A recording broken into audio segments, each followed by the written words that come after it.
중요하시죠. 하나님은 오늘도 살아서 우리 가운데 역사하십니다. 한마디 하시죠.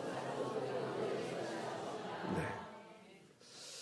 의자가 더 불어나가지고요. 이제 사각지대에 안 놓으려고 제가 지난 금요일에 애를 썼는데, 사각지대는 가능한 한 피해서 앉으십시오. 혹시 사각지대에 앉으신 분은 그 전날에 엄청 죄를 많이 짓고 왔나 보다, 그런 오해를 받을 수가 있습니다. 가장 좋은 자리는 요 앞자리, 장로님들 자리 여기에 막 밀고 들어와서 앉으시면 괜찮습니다. 우리 교회는 장로석이 따로 없기 때문에 여러분 앞자리부터 채우시면 좋을 것 같습니다. 좋은 자리는 좀 많이 비었네요. 네, 그래서 앞자리부터 앉으면 늦게 오시는 분들이 뒤에 앉기가 편합니다.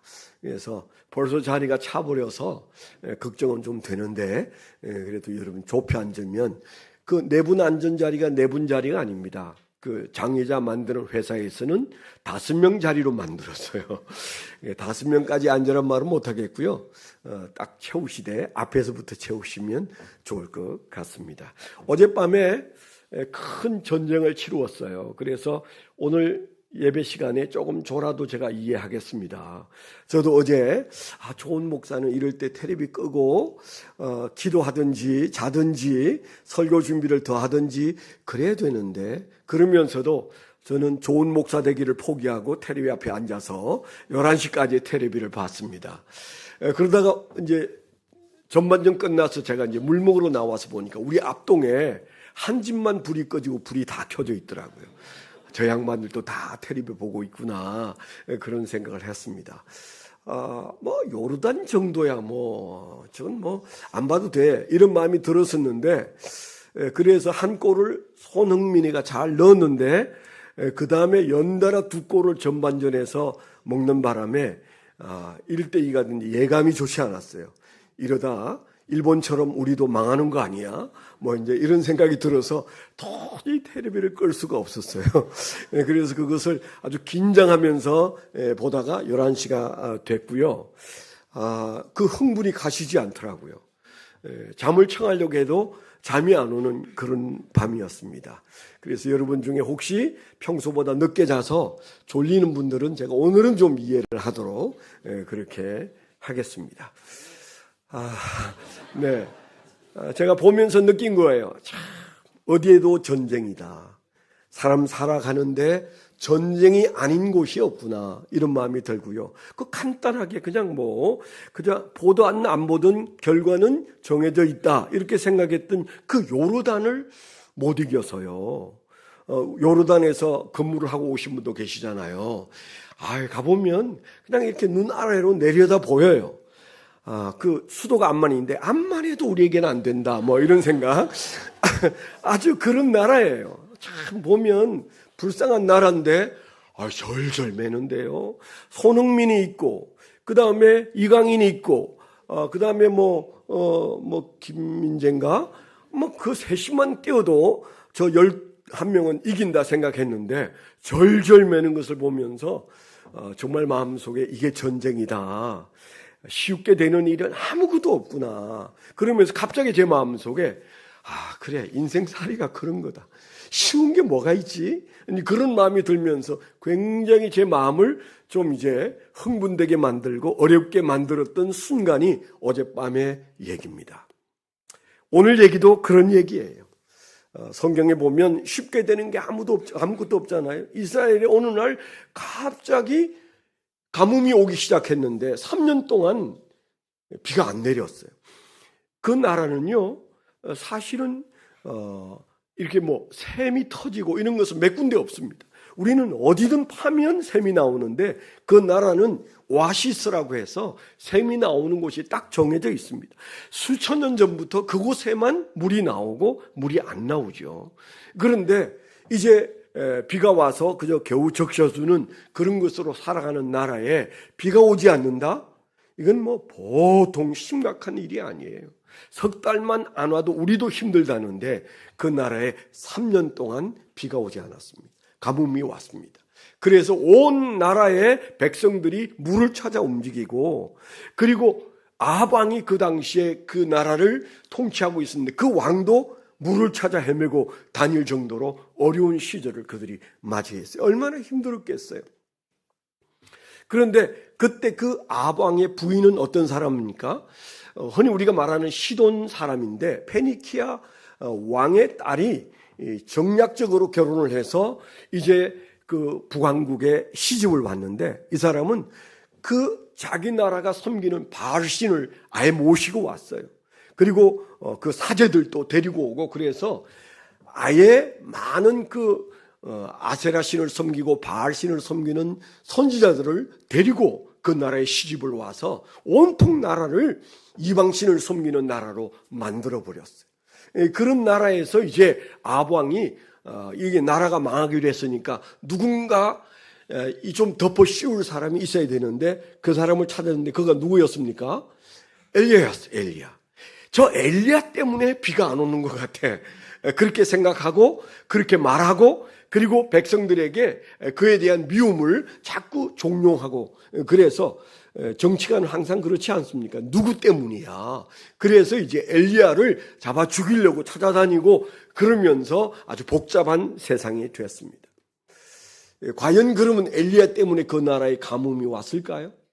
아니면 뭐 살다 보면 가뭄이 와서 비가 안 올 때도 있지, 뭘 그걸 가지고 복잡하게 생각하냐, 그런 사람도 있을 겁니다.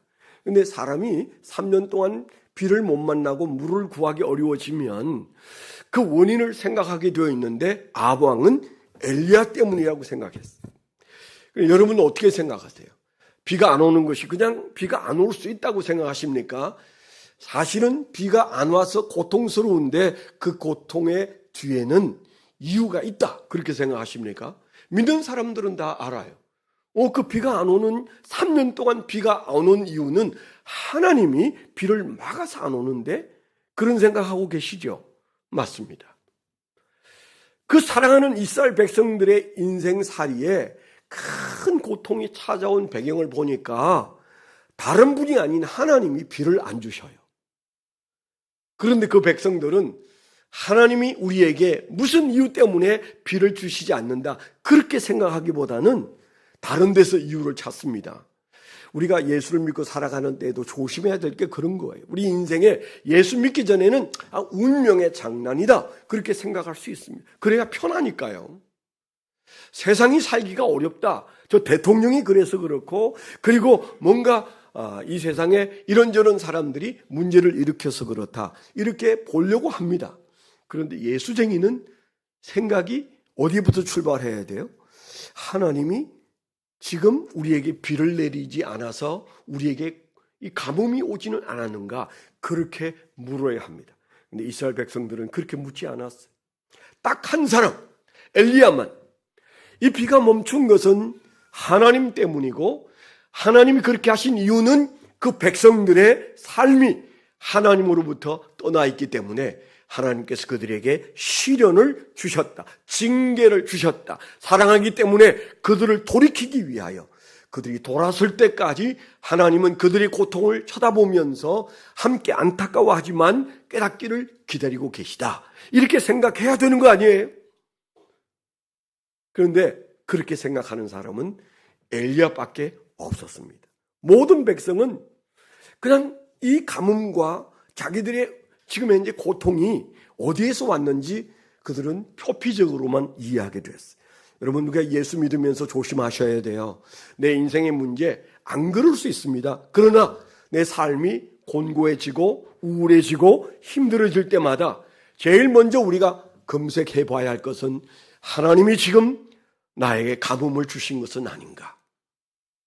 성경에 보면 도처에 사탄이 주는 고통이 아니고 하나님이 사랑하여 고통을 주실 때가 있다는 사실을 우리가 아주 잘 보고 살아가지 않습니까? 그때 그들은, 모든 백성들이 하나님을 외면했습니다. 아니, 하나님을 잊어버렸어요.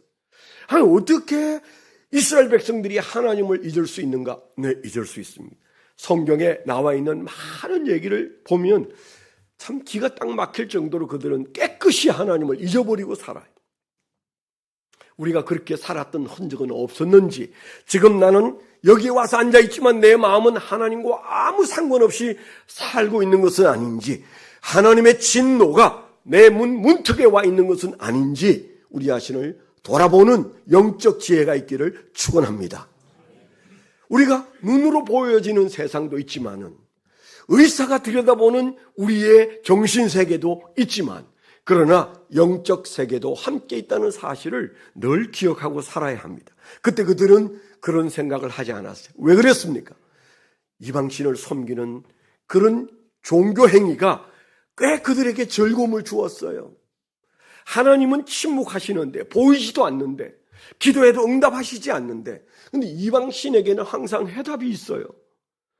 이방신은 그 결과가 어떻든 그들에게 시원시원한 대답을 줍니다. 그래서 그들은 점점 이방신에게 빠져들었던 결과 그들을 하나님께서 더는 참을 수 없어서 그들에게 가뭄을 주셨는데 깨닫지 못했지요. 오늘 우리가 읽은 말씀 정말 잘 읽어주셨잖아요. 그렇죠? 네, 참 어떻게 똑같은 입에서 저런 음성이 나오고 저런 분위기가 나오는지 참 밥 먹고 사는 방법도 여러 가지다. 그런 생각이 들어요. 너무 멋있었어요. 네. 앞으로 종종 제가 이제 좀 이제 부탁을 드려야 되는데 좀 이렇게 길게 한 장 정도씩 읽고 설교는 한 5분 정도 줄이고 동의하시죠? 네. 그래서 우리가 기억해야 될 오늘 말씀은 하나님께서 3년 동안 피해 다니고 숨어 다니게 하던 엘리야를 이제 왕을 만나고 그리고 대결을 시작하라 그랬어요. 여러분 신앙생활에는 피해 다녀서 해결되는 문제가 없어요. 우리가 피한다고 하면 잠시 평안할 수는 있어도 가장 좋은 것은 정면 대결입니다. 특별히 영적인 문제는 사탄과는 피하지 마세요.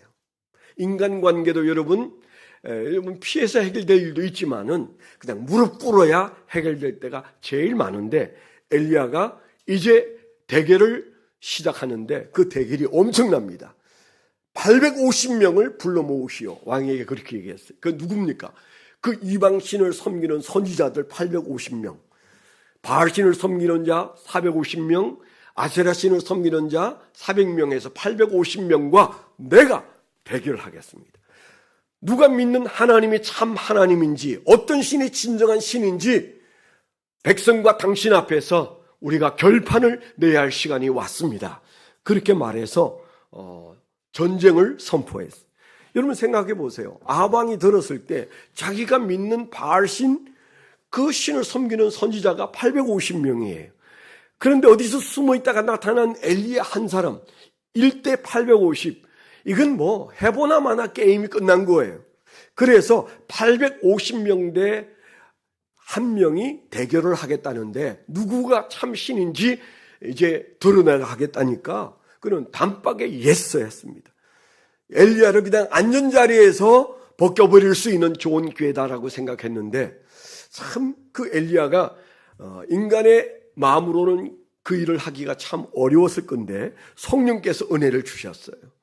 우리가 읽은 18장 그 뒤에 19장에 보면 그 일이 있은 다음에 850명을 이겨버린 다음에 그 다음에 굉장히 큰 영적인 두려움이 찾아와서 공황정세가 와서 우울증과 공황정세로 힘들어하는 장면이 19장에 나오잖아요. 그러니까 야고보서에도 나오지만은 그가 뭐 그렇게 대단한 장부여서 850명과 싸운 것이 아닙니다. 하나님께서 그런 은혜를 주셨기 때문에 나가서 대결을 한 거예요. 우리가 사는 인생에서 사탄과 싸워야 하는 대결점에 항상 하나님께서 새 힘을 주셔서 850대 1도 감당하는 그런 능력이 저와 여러분들에게 올 한 해 동안 넘쳐나기를 축원합니다. 바로 그때 그가 그 850명과 맞닥뜨리고 아방이 지켜보는 데서 그리고 이스라엘 백성들이 지켜보는 데서 큰 영적 전쟁을 펼쳤는데 그곳이 바로 갈멜산이었어요. 한번 사진 한번 보실까요? 갔다 오신 분도 계신데 갈멜산 거기에 딱 가면 기도원이 있고 그 기도원에 동상이 하나 있는데 거기에 그 동상 앞에 서면 뭔가 숙연해져요. 엘리야입니다. 엘리야. 바로 그 동상이에요. 근데 그 동상 앞에 가서 좀 뭔가 아주 묘한 그런 마음이 드는데, 저 칼을 들고 있는데 저게 이순신 장군 칼 같은 게 있어야 멋있을 텐데 뭔가 짧고 그리고 구부러져 있는 칼을 들고 있어요. 뭘 상징하는지 짐작이 되시죠? 얼마나 많은 사람들을 무찔렀으면 칼이 휘어졌어요. 그런 상징의 동상이 저기에 있는 바로 저곳에서 수천 년 전에 엘리야와 850만이 명이 맞닥뜨리는 어마어마한 영적 전쟁이 있었던 자리입니다. 하나님께서 우리를 저기에 세워도 넉넉히 감당하는 한 해가 되시기를 축원합니다. 물론 우리가 그렇게 850명과 맞닥뜨리는 일이 없었으면 좋겠어요. 그렇죠? 그게 질병이든 그게 물질 문제든 그게 인간관계든 우리는 그런 많은 사람과 싸울 힘이 없다고 생각해요. 그러나 걱정하지 마세요. 하나님께서 엘리야를 세우시듯 우리를 그렇게 세우면 능히 감당하게 될 줄 믿습니다. 그때 그가 백성들이 다 모였을 때 그 백성들에게 엘리야가 한 말이 아주 유명한 말인데 그게 바로 18절에 나오는 말씀입니다. 그게 보면 이런 말씀이 나와요. 그게 보면 하나님께서 주신 말씀으로 그가 21절에 이런 말을 하는데 다 같이 한번 읽어보겠습니다. 시작. 엘리야가 모든 백성에게 가까이 나아가 이르되 너희가 어느 때까지 둘 사이에서 머뭇하려느냐? 여호와가 만일 하나님이면 그를 따르고 바알이 만일 하나님이면 그를 따를지니라 하니 백성이 말 한마디도 대답하지 아니하는지라. 백성 앞에 다가가서 엘리야가 혼자 아무도 자기 우군이 없는 때에 그가 백성들에게 단도직입적으로 한 말이 뭡니까? 왜 이 가뭄이 와서 이 어려운 상황에 빠졌는가? 이유는 딱 하나다. 너희의 마음이 머뭇하기 때문이다. 그랬어요. 그게 뭐가 그렇게 문제가 될까요? 우리 마음을 우리도 어쩌지 못하는데 마음이 머뭇거리는 것이 뭐가 문제가 될까요? 아닙니다. 그 문제 때문에 교회가 흔들리고 그 문제 때문에 가정이 흔들리고 그 문제 때문에 우리 신앙이 흔들릴 수 있어요. 아주 작아 보이는 그 문제, 바알과 하나님 사이에 뭐가 내게 더 유익이고 더 재미가 있고 더 좋을 것인지 멀리 있는 얘기가 아닙니다. 내가 언제 바알을 섬겼는지. 아니요, 하나님이 아닌 그 무엇은 다 바알이에요. 아멘. 내가 하나님을 사랑하고 하나님을 의지하고 하나님을 높여야 할 때 그 자리에 누군가가 와 있다면 그게 다 바알이고 아세라입니다. 우리 마음이 왔다 갔다 하면 하나님은 가장 불편해하세요. 왜 그렇습니까? 하나님은 우리를 사랑하시고 그리고 질투하시는 하나님이시기 때문에 적어도 우리가 첫 자리에 두어야 할 하나님에 대한 마음이 흔들리는 것은 원치 않으세요. 마음을 잘 좌정시키고 이 마음만큼은 내가 흔들지 않는다. 내가 하나님을 사랑하는 마음만큼은 내가 흔들지 않겠다.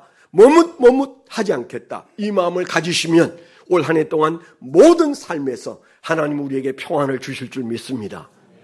그들의 문제는 하나님과 바알신 앞에서 이러지도 저러지도 못하고 갈팡질팡하는 머뭇거림이 그들의 운명을 그렇게 만들어 놓았다는 사실을 그들은 그렇게 심각하게 생각하지 않았어요. 그러나 하나님은 엘리야를 통해서 너의 문제가 뭔지 아느냐?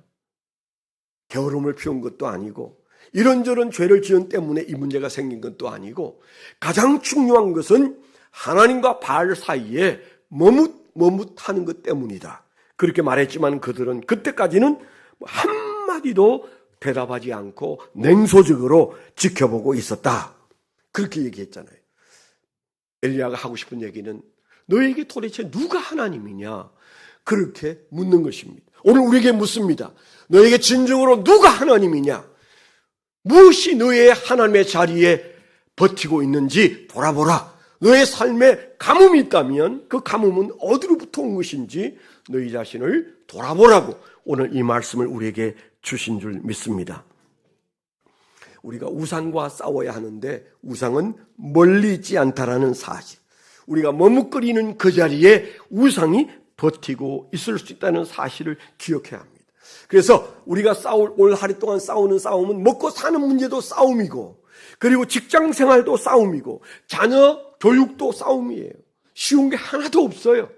어젯밤에 치룬 그냥 그 오락도 우리 마음을 졸이고 밤잠 안 오게 만들고 그러잖아요. 하물며 우리가 훨씬 더 심각한 문제들 앞에서 하루하루 살아가는데, 그 모든 문제 위에 가장 중요한 문제는 우리가 영적인 싸움에서 물러서서는 안 된다는 것입니다. 다시 한번 말씀을 드리면, 우리가 영적인 싸움에 이기면 나머지는 하나님이 책임져 주실 줄 믿습니다. 그런 믿음이 있어야 돼.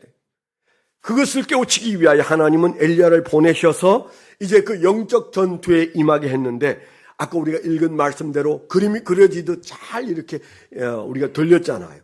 850명이 먼저 그들의 신에게 기도했습니다. 저 제단에 하늘에서, 멀쩡한 하늘에서 불이 내려와서 불을 태우면 그 신이 진짜 신이다. 그렇게 이제 말하자면 영적 전투가 시작이 됐는데, 그들이 기다리고 기다려도 바알 신을 침묵했어요. 그러니까 점점 그들이 불안해져서 그 다음부터는 들고 뛰기 시작하고 몸을 찢기 시작하고 자기 몸을 해치면서까지 자기들이 믿는 신이 신으로 나타나기를 기대했습니다. 나타날 수 있을까요? 그들이 그렇게 포장해서 거짓된 간정을 하고 이런저런 얘기로 그들의 신이 참 신이라고, 여기에도 기적이 있고 저기에도 기적이 있었다고 말했지만은 지금 이 시간 불을 내리는 신으로 나타나지 않았습니다. 당연히 나타나지 않죠. 문제는 오늘날도 아무것도 할 수 없는 그냥 동상이고 그냥 막대기인 그런 잡신들을 신이라고 믿는 이들이 이 세상에 얼마나 많은지 몰라요. 우리가 침묵하면 그들은 죽을 때까지 신 아닌 그 신을 신으로 믿고 살 위험이 있습니다. 우리가 세상에 나가서 당신들이 믿는 그 신은 저 바알 신과 똑같이 아무것도 할 수 없는 신이라는 것을 깨우치는 한 해가 되시기를 축원합니다. 엘리야 차례가 됐잖아요. 엘리야가 나서서 한 일이 뭡니까? 불을 내려달라고, 지금 여기 어떻게 불이라도 좀 어떻게 댕겨졌으면 좋겠다고 생각할 때 그가 한 일은 제단을 수축한 다음에 거기에 네 드럼통에 물을 가져와서 그 산에서 붓게 되었습니다. 그 갈멜산은 아주 높은 산은 아니지만 지중해에서 바람이 오면 거기부터 부딪히는 그런 곳입니다. 비가 와도 거기에서 부딪히고 구름이 와도 거기서 부딪힐 정도로 뭐 아주 높진 않지만 꽤 그래도 높은 산인데, 그 산에까지 가져온 네 드럼통의 물을 부으라고 그래요. 제단에 부으라고 그랬어요. 근데 우리가 읽었던 말씀을 보니까 그렇게 붓기를 네 드럼통씩 3번씩이나 갖다 부었어요. 그래서 그 물이, 그 귀한 물이 그 제단으로부터 고랑에 이르기까지 흥건히 고이고 흘러내리더라 그랬어요. 그 백성들이 지켜봤을 때 저 아까운 물을 저기다 부으면, 아니 물이 있는데 어떻게 불이 내려오나? 그들은 아마 궁금했을 것이에요. 왜 그렇게 했을까요? 그는 물이 있는 곳에 하나님의 불이 임할 수 있다는 사실을 믿었을 겁니다. 하나님이 살아서 역사하심을 그가 증명하고 싶었을 거예요. 그리고 그것을 더욱 믿음으로 드러내는 순간이 물을 붓는 순간이 있었을 거예요. 그러나 그게 우리가 기억하는 한 가지 더 놓쳐서는 안 되는 게 뭐예요? 그는 물로 제단을 씻어서, 그래서 그 제단을 수축하는 데 있어 이 물로 깨끗하게 씻어서 그 위에 하나님의 불이 임하기를 원했을 것입니다. 우리가 영적으로 그 말을 말한다면, 무너진 제단을 수축하는 데 있어서 성령의 불로 임하기 전에 그들이 말씀으로 씻고, 그리고 그들의 마음속에 있는 죄를 회개함으로 씻고, 그래서 물로 씻고 그 다음에 불이 임하는 길을 그가 선택했다고 볼 수가 있는 거예요. 그가 물로 다 씻어낸 다음에 그 다음에 하나님 앞에 간절히 불로 임하여 달라고 기도했을 때 그곳에 불이 임하였던 사실을 그 백성들이 보게 되고 왕이 보게 되었어요. 유구무원이었습니다. 완전히 전세가 바뀌고 백성들의 입장이 바뀌어졌습니다. 드디어 그 하나님을 다시 깨닫게 되었습니다. 그때 엘리야가 850명의 저 바알신과 아세라신을 섬기는 선지자들을 처단하라고 말하고 이제는 그 뒤에 그 피가 강을 이루었을 것입니다. 그래서 그때 이스라엘은 잠깐 하나님 앞으로 돌아오게 되었어요. 우리가 이 사건을 오늘 우리에게 말씀하시는 하나님의 의도가 있다면 뭘까요? 새해를 시작하는 이 백성들아, 너희는 정말 머뭇거리지 않고 살아가고 있느냐? 확실한 믿음으로 내 영혼이 잘 돼야 범사가 잘 된다는 사실 앞에 서 있느냐? 영혼을 바로잡아야 된다. 무너진 제단을 수축하고, 그리고 물로 씻듯이 우리가 눈물로 하나님 앞에 회개하고 하나님 앞에 마음을 정갈하게 하여 성령의 불이 임하도록 너희가 너의 마음을 새롭게 함으로 너의 삶에 가뭄이 사라지고 하나님의 은혜가 넘치는 삶을 살게 될 것이다. 오늘 주님께서 이 말씀을 우리에게 주시는 것 아니겠습니까? 회개의 눈물로 우리의 무너진 제단을 수축해야 돼요. 우리의 가정은 정말 하나님 앞에 제대로 된 기도의 제단인가? 여러분 자신을 돌아보십시오. 그리고 여러분 심령은 하나님 앞에서 머뭇머뭇한 것 없이 살고 있는지 돌아보셔야 합니다. 바로 그 눈물로 회개하고 말씀으로 씻어낸 그 제단 위에 불이 임하는 것입니다. 성령의 불이 임하여 불타는 역사가 일어날 때 그 다음부터는 850년은 간데 없고 이스라엘이 다시 회복되듯이 우리의 가정이 회복되고 교회가 회복되고 우리의 심령이 회복되고 이 나라가 회복될 줄 믿습니다. 하나님의 주시는 회복은 이 가뭄이 사라지는 것은 먼 데 있는 게 아니에요. 왜 그렇습니까? 하나님이 우리보다 더 걱정하고 계시기 때문에, 하나님이 이스라엘 백성들을 걱정하기 때문에 그들을 사랑해 가뭄을 주시듯 우리에게 기도거리를 주시고, 그리고 염려거리를 주시고, 그리고 우리가 하나님 앞에서 몸부림치게 만든다는 사실. 그래서 우리는 뭐예요? 물로 제단을 수축하고 하나님 앞에 우리가 눈물의 회개로 우리 마음을 정갈하게 하고, 그리고 우리가 기도할 것이 뭡니까? 하나님, 불이 임하여 성령의 불로 우리를 태워주십시오. 성령의 불로 우리를 새롭게 해주십시오. 성령의 불로 나아가게 해주십시오. 성령의 불로 새롭게 만들어지게 해주옵소서. 우리가 이렇게 기도할 때 하나님은 우리를 회복시키시고, 그리고 우리 가정에 사는 자녀들을 회복시키시고 교회와 이 나라도 회복시켜 주실 줄 믿습니다. 그들의 문제는 머뭇머뭇거림이었다면 내 안에 조금이라도 머뭇거리는 것이 혹 없는가 우리 자신을 돌아보셔야 돼요. 그리고 눈물로 기도하셔야 돼요. 저는 임비사 채플이 주님의 명령을 수행하기 위해서는 불이 임해야 된다고 생각합니다. 아멘. 불이 임하기 위해서 우리는 물로 씻어야 하는 중요한 단계를 거쳐야 돼요. 우리 심령의 고랑에 물이 흘러야 돼요.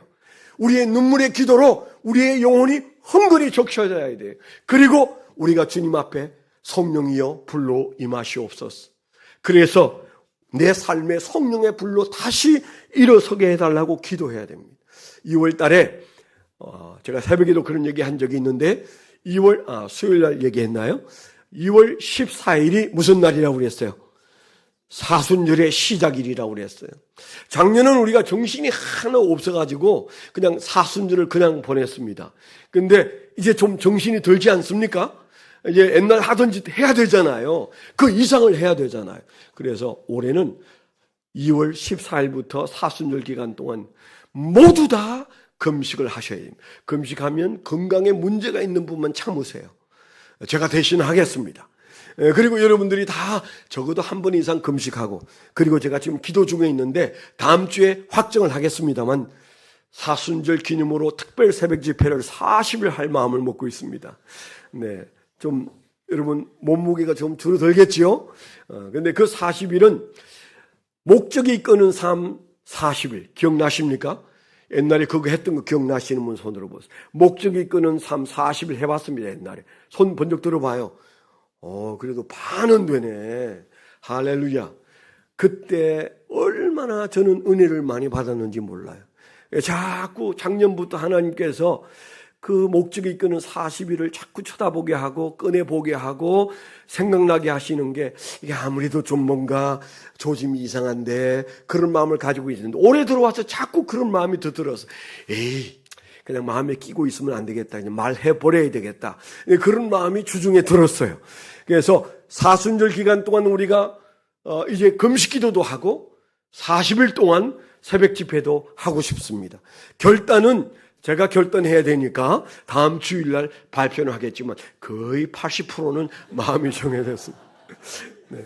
40일 동안 교회를 나와서 새벽마다 나와서 우리는 그 목적이 이끄는 40일 그동안에 많은 무르익었으니까 김종국 목사 버전으로 하겠습니다. 그래서 우리가 함께 은혜를 받으려고 사모하면 불이 임하게 될 줄 믿습니다. 기도하겠습니다.